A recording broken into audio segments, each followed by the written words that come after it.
गरीब, किसान, युवा और महिलाओं का सम्मान करने का काम हमारे नेता नरेंद्र मोदी जी ने किया है। नरेंद्र मोदी जी ने। मुझे बताओ भाई, अभी महाराष्ट्र में भी चुनाव चल रहा है। वो सारे उलेमा राहुल बाबा को मिलने गए। उनके अध्यक्ष नाना पटोले को एक आवेदन पत्र दिया। आवेदन पत्र में कहा कि मुसलमानों को आरक्षण दीजिए। अब भाई 50% आरक्षण हो गया है, मुसलमानों को देना है तो किसी का काटना पड़ेगा। समझ गए आप? किसी का कम करोगे तो ही दे सकते हो। तो अब उन्होंने कहा हम देंगे। उन्होंने कर्नाटक और हैदराबाद में दे भी दिया। तो कैसे दिया? पिछड़ा वर्ग का, दलितों का और आदिवासियों का आरक्षण कम कर मुसलमानों को दिया है। भाइयों बहनों, मुझे बताओ, पिछड़ा वर्ग का आरक्षण कम करना चाहिए क्या? जोर से बोलो, करना चाहिए। दलित का कम करना चाहिए, आदिवासियों का करना चाहिए और मुसलमानों को देना चाहिए। अरे जोर से बोलो, देना चाहिए। आप चिंता मत करो, शत्रुघ्न महतो को जिता दो। राहुल बाबा की 4 पीढ़ी आएगी तो भी आपके आरक्षण को हम हाथ नहीं लगाने देंगे।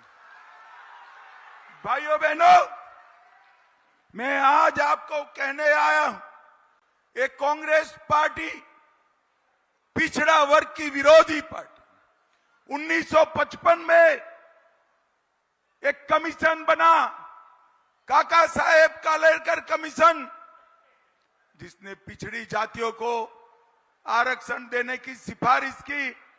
कांग्रेस ने नहीं मानी। बाद में मंडल कमीशन बना, इसकी सिफारिश भी इंदिरा ने नहीं मानी। मोदी जी ने आते ही पिछड़ा वर्ग आयोग को संवैधानिक मान्यता देकर पिछड़ों का सम्मान करने का काम नरेंद्र मोदी जी ने किया है। नरेंद्र मोदी जी ने केंद्र के हर एडमिशन के अंदर डॉक्टरी का हो, इंजीनियर का हो, सैनिक स्कूल का हो, 27% रिजर्वेशन नरेंद्र मोदी जी ने दिया और हमारी सरकार में 30% पिछड़ा वर्ग के भाइयों बहनों को रखने का काम हमारे नेता नरेंद्र मोदी जी ने किया। नरेंद्र मोदी। भाइयों बहनों, ये वक्फ बोर्ड जो है, ये किसी न किसी की जमीन को हड़प लेता था और कर्नाटक में तो वक्फ बोर्ड ने पूरे के पूरे गांव वक्फ की संपत्ति कर दिया। गांव वालों के मकान, किसानों की भूमि, मंदिर, ये सारा वक्फ की प्रॉपर्टी किया। अब मुझे बताओ, वक्फ बोर्ड में बदलाव करना चाहिए या नहीं करना चाहिए? जोर से बोलो, करना चाहिए या नहीं करना चाहिए?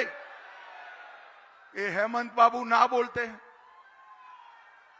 राहुल गांधी भी ना बोलते हैं। मैं आपको बताकर जाता हूं, ये जितना विरोध करना है इतना करे। वक्फ बोर्ड में सुधार का बिल भारतीय जनता पार्टी पारित करेगी, इसको कोई नहीं रोक सकता। भाइयों बहनों, मुझे बताओ कि कश्मीर जो है हमारा है या नहीं है? अरे जोर से बोलो भाई, है या नहीं है? धीरे आवाज राहुल गांधी जी सुन लेंगे तो कहीं और दे आएंगे। जोर से बोलो, कश्मीर हमारा है या नहीं है? धारा 370 हटनी चाहिए थी या नहीं हटनी चाहिए थी? भाइयों बहनों, ये धारा 370 हटाने का बिल लेकर मैं जब खड़ा हुआ, ये राहुल बाबा, लालू प्रसाद की पार्टी, ममता की पार्टी, अखिलेश की पार्टी, हेमंत सोरेन की पार्टी, सब काऊ काऊ काऊ काऊ काऊ काऊ काऊ, मत हटाइए, मत हटाइए। मैंने पूछा कि भाई क्यों ना हटाए, हमें बताओ क्यों ना हटाए। तो उन्होंने कहा आप अगर वो हटाओगे तो खून की नदियां बह जाएगी, खून की नदियां। अरे राहुल बाबा, 6 साल हो गए, खून की नदियां छोड़ो, किसी की कंकड़ चलाने की हिम्मत नहीं है, कंकड़ चलाने। नरेंद्र मोदी जी ने इस देश से आतंकवाद को लगभग समाप्त कर दिया है। नरेंद्र मोदी जी ने इस देश से नक्सलवाद को समाप्त कर दिया है। और भाइयों बहनों, अभी अभी इन्होंने कश्मीर में कांग्रेस ने प्रस्ताव पारित किया है कि धारा 370 वापिस लाएंगे। मैं बता देता हूं राहुल बाबा, आप तो क्या, इंदिरा जी भी फिर से आएगी, 370 वापिस नहीं। भाइयों बहनों, अयोध्या में राम मंदिर बनना चाहिए या नहीं बनना चाहिए? जोर से बोलो, बनना चाहिए या नहीं बनना चाहिए था? 70 साल तक ये कांग्रेस पार्टी राम मंदिर के मसले को अटकाती रही, लटकाती रही, भटकाती रही। आपने मोदी जी को 19 में फिर से प्रधानमंत्री बनाया। 5 ही साल में केस भी जीता, भूमि पूजन भी किया, निर्माण भी किया और जय श्री राम कर कर प्राण प्रतिष्ठा भी कर दी। 550 साल के बाद रामलल्ला ने दिवाली अपने मंदिर में मनाने का काम किया है, दिवाली अपने मंदिर।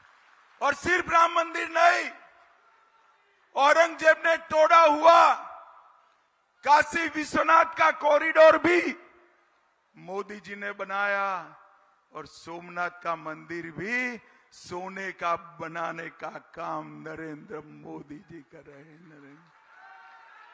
भाइयों बहनों, भारतीय जनता पार्टी जो वादे करती है वो पूरा करती है। अभी अभी कांग्रेस के नेता खड़गे जी को कहना पड़ा कि भाई वादा ऐसा करो जो पूरा हो। कर्नाटक में, हिमाचल में, तेलंगाना में वादे किए, पूरे नहीं होते हैं। मगर झारखंड वालों, आप सभी जानते हो नरेंद्र मोदी की गारंटी पत्थर पर लकीर होती है, पत्थर पर लकीर। मोदी जी जो कहते हैं वो करते हैं।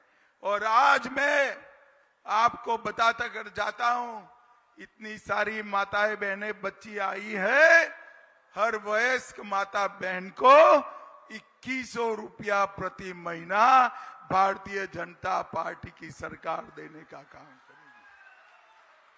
देश में गैस का दाम जितना भी हो, झारखंड की माताओं बहनों को 500 रुपये में गैस का सिलेंडर मिलेगा, 500 रुपये में। और दीपावली और रक्षाबंधन को हर बहन को 1 साल में 2 सिलेंडर मुफ्त में देने का काम भारतीय जनता पार्टी करेगी। खेडूतों का दान, किसानों का दान 2100 रुपया प्रति क्विंटल दिया जाएगा। गरीब के घर के लिए बालू मुफ्त दिया जाएगा। और हेमंत ने वादा किया था युवाओं को बेकारी भत्ता देंगे। युवाओं मिला है क्या? अरे जोर से बोलो, मिला है? चिंता मत करो, शत्रुघ्न महतो को जिता दो, हर महीना बेकारी भत्ता 2000 आपके अकाउंट में आ जाएगा, कोई नहीं रोक सकता। माताएं बहनें जो प्रॉपर्टी खरीदती थी उसमें 50 लाख तक 1 ही रुपया स्टैंप ड्यूटी थी, ये हेमंत जी ने बंद कर दिया। आप चिंता मत करो, हम प्रॉपर्टी जो आप खरीदोगे इसका स्टैंप 1 रुपया कर देंगे। माताओं बहनों को स्टैंप ड्यूटी भरने की जरूरत नहीं। भाइयों बहनों, विधवाओं का, दिव्यांगों का और वृद्ध का पेंशन हम बढ़ाकर 2500 रुपये कहेंगे। और ये लोग एक झूठ चला रहे हैं कि यूसीसी आएगा तो आदिवासी को तकलीफ पड़ेगी। मैं आपको बताने आया हूं, हमने तय किया है कि यूसीसी तो जरूर आएगा, झारखंड में आएगा, आपकी घुसपैठ रोकने के लिए आएगा, मगर यूसीसी में हमारे आदिवासी भाइयों बहनों को यूसीसी से बाहर रखा जाएगा, उन पर कोई असर इसका नहीं पड़ेगा। और अंत में मैं पूछना चाहता हूं, भाइयों बहनों बताओ, आप मुझे बताओ, एक घुसपैठ को रोकना चाहिए या नहीं रोकना चाहिए? अरे क्या ऐसे बोलते हो? ऐसे घुसपैठ रोकेगी? रोकना चाहिए या नहीं रोकना चाहिए? आप शत्रुघ्न महतो को जिता दो, मैं आपको गारंटी देता हूं कि आदमी छोड़ो, परिंदा भी बांग्लादेश से झारखंड नहीं आ पाएगा, नहीं।